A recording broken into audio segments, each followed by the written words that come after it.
Indiana Jones is one of the most recognizable names in all of movies. Like Indiana.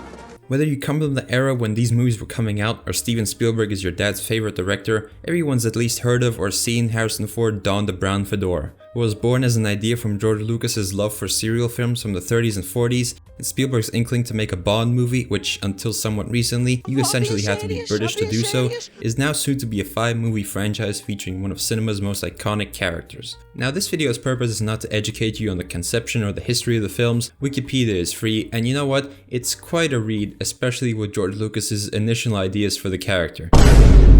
Instead, I want to talk about the reasons why this character and these movies work so well for me and why I've come to love them so much over the years after every rewatch, and maybe I can provide another angle on a few commonly discussed aspects of these films. I'm even going to attempt to defend Kingdom of the Crystal Skull for a little bit, so certainly stay tuned for that. My love for this franchise comes down to 3 main things: character, style, action, and humor.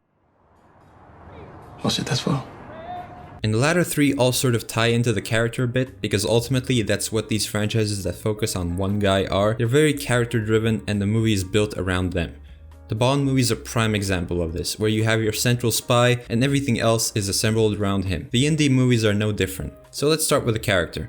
And no better place to start than the greatest opening to any film in the history of pretty much ever. If you want to see that ranking, please let me know, because it would absolutely be a fun video to make. The opening 13 minutes of Raiders of the Lost Ark gives you the picture perfect character introduction. If you want to talk about great character introductions, you need to talk about Indiana Jones. And funnily enough, they did it again 2 movies later, and in many ways it's just as brilliant. In these opening minutes we are told so much about this guy, and most of it, bar a few lines, are through visual storytelling, which goes to show Spielberg's mastery as a filmmaker. As the opening credits play on the screen, we see this crew on an expedition through the jungle, led by some guy in a fedora with a satchel and a leather jacket, but we don't see his face until he whips out his whip and absolutely yeets this fool's gun and emerges from the shadows, revealing a sweaty Harrison Ford. And we can't help but be on the edge of our seats as he enters the temple, which is as much a mystery to us as it is to Doc Ock over here. If I were a rich man. Continuing on through the temple, the movie keeps telling us just how much of a badass he is by triggering the traps on purpose, crossing the gap until he gets to the idol, resulting in one of the most iconic shots basically ever. But this is where the real mastery of character building takes place. He swaps the idol, but of course, it doesn't work. Because frankly, he's not perfect and he can be a bit of an idiot sometimes. So he just has to resort to running for his life. Continuing on, we get him being betrayed, of course something he will come to know many times over the course of the films, and just when you think he's made it out and done all of the hard work, someone else comes along to take his shit. But as the others are focused on the found treasure, Indy makes a miraculous escape, and it's this simple yet incredibly effective formula that guides Indy's adventures. Perhaps a little repetitive, but when it's executed this well, it's hard to be too bothered by it. And of course it had its influences on later films, such as the brilliant opening of Jackie Chan's Armor of God, but there's nothing like the original. And so then the very next scene we cut to, he's what? He's a university professor? My god, this guy's like Batman without the trauma. And that brings me to my next point of why this character works as well as he does. He's just a guy. He's not a superhero. He doesn't have superhuman-like strength. He's not trained in every martial art known to man. He's just your average 1930s archaeologist who knows exactly one move, and that's the classic punch or kick. It worked for him for 4 movies, so he's gotta be doing something right. Even when he's fighting a big ass dude, that's all he really has. This is one of my favorite moments where the guy's like, "Come on, Indy." And he's just had enough. He's been out in the desert all day and just can't be bothered, so he tries to do some bullshit distraction tactic, which of course doesn't work. It's just hilarious. Along with the infamous Harrison Ford had food poisoning, so he just shot the guy a bit. He's the everyman action star, and it's what helps ground the character in his larger-than-life adventures. Not to say that he doesn't pull off some incredible feats, but we'll get to that. So essentially, these few things that build up the character archetype are what drive these movies. He remains consistent through all of them with an appropriate amount of deviation for Crystal Skull, but ultimately everything established in Raiders is what this character is. But another tidbit about Raiders, and I don't know if it was them that discovered this, but I think they definitely popularized it, but The Big Bang Theory had an episode where Amy pointed out that Indy serves no significance to the outcome of the plot. And yes, she is probably right, and some might say that ruins it, but I say nay. Whether intentional or not, I think it is accidentally genius. The way I see it, the fact that he does not impact the outcome of the plot in almost any way actually grounds him even more as a character. Lots of grounding of the character in this video. So ultimately, he's just some idiot stumbling his way through the movie, and if anything, making things worse for everyone else. I don't know, I'm making this up as I go.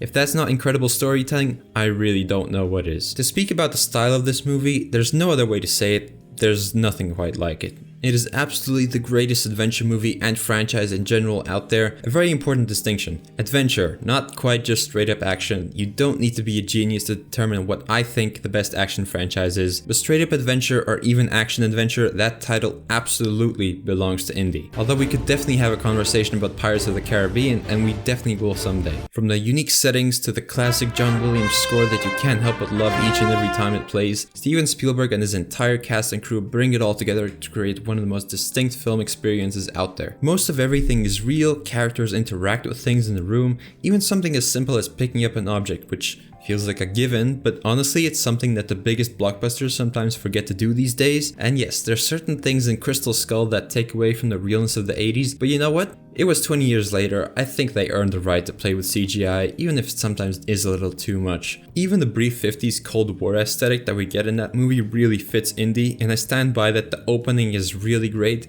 nuke fridge included.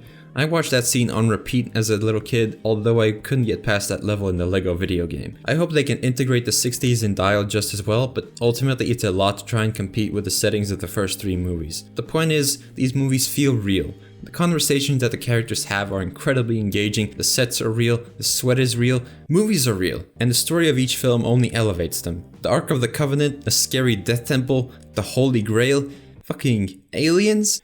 Now, I never quite understood if people had a problem with there being aliens in an Indiana Jones movie. I think it fits perfectly. Sure, it goes a little hoopla in the end, but I think it's a very cool idea, and it goes back to George Lucas wanting to do aliens because of the movies of the 50s. In a universe where the power of God shoots out of a box, people rip hearts out with voodoo, and knights hang out in caves for hundreds of years, aliens really don't seem all that far-fetched. Which eventually brings us to the action, which without it, of course, the movies would be pretty boring. What is an 80s adventure movie without a bit of action? And simply put, these are some of the best action set pieces ever. Even Crystal Skull I will bring up again, because even if there is some over-reliance on CG at times, there are some really great action sequences in that movie. But Rages especially is that one that remains as the standout for me. The other two of course have their great action sequences, such as the minecart or the bridge bit in Temple, which, you know what, that might be the best out of any of them, which the way it builds up and then crescendos with this lunatic chopping up the bridge with a machete, or when Indy fights a tank with nothing but his horse. But the truck chase being in the first movie, that really set the tone for what a great action set piece would be in this franchise. I've always said this about action in movies, good action is evolving action. The truck chase is a prime example of that. Indy chases truck on horseback, Indy jumps onto truck, throws Nazi out of door, throws other Nazi out of door, and now he's driving the car. All while he's crashing into every possible obstacle, going back to my destructive idiot argument.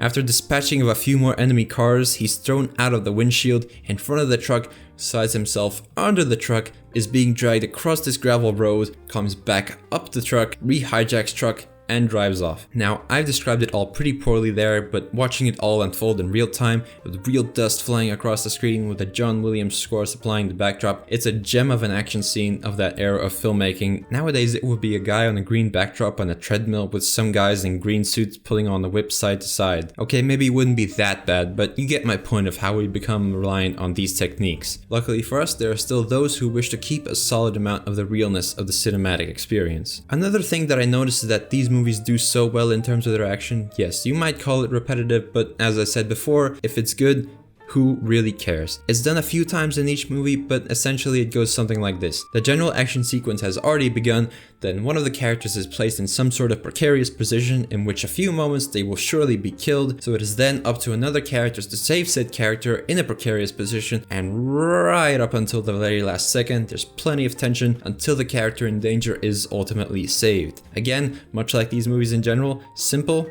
yet very effective. But what's also very effective in these movies is the humor. To once again use Mission Impossible as an example, one of the best decisions they made was letting Ethan Hunt be funny, whereas the Indy franchise knew to do that from the very start. But no better than the third movie when Sean Connery came in and fired on all cylinders. We named the dog Indiana. I don't know why, but that has always been my favorite line from any of these movies. Or the bit when Hitler signs his diary, the no ticket bit, or literally anything that Henry Sr. does is pure gold and brings a little lightheartedness to this otherwise sometimes very dark franchise. But it was the 80s, you could get away with a lot more. And not that his dad was the only comedian of the cast. Short Round, Marion, and Indy himself for the most part are great sources of comedy, helping create the perfect blend for an adventure movie. An adventure movie needs to be fun, and it helps if there's funny moments in it. Son of a bitch. So throw all that together, add plenty of Harrison Ford charm, and you have what is one of my favorite franchises ever. Yes, not everything has held up, and I don't need to tell you that there's things that shouldn't have been there in the first place, and there's no excuse for that, but this is a special series regardless. A perfect time capsule of that era of filmmaking, and even a little more. A visionary behind it all, and at the center a man who for some reason loves this character but hates the one in a different universe that is basically the same. They both even use names that aren't theirs. Solo. The dog? You are named after the dog? So I think that somewhat covers why Indiana Jones is one of cinema's greatest and most iconic characters, and why this franchise is one of my absolute favorites, top 5 at the very least. And here's hoping that Dial of Destiny is better than some of the scores have made it out to be, but... It's not looking good, bruv. It's not looking good. But if you did enjoy the video, or maybe you're a fan of these movies, let me know which one is your favorite. Do you have a favorite Indy moment? Which one is your favorite action sequence?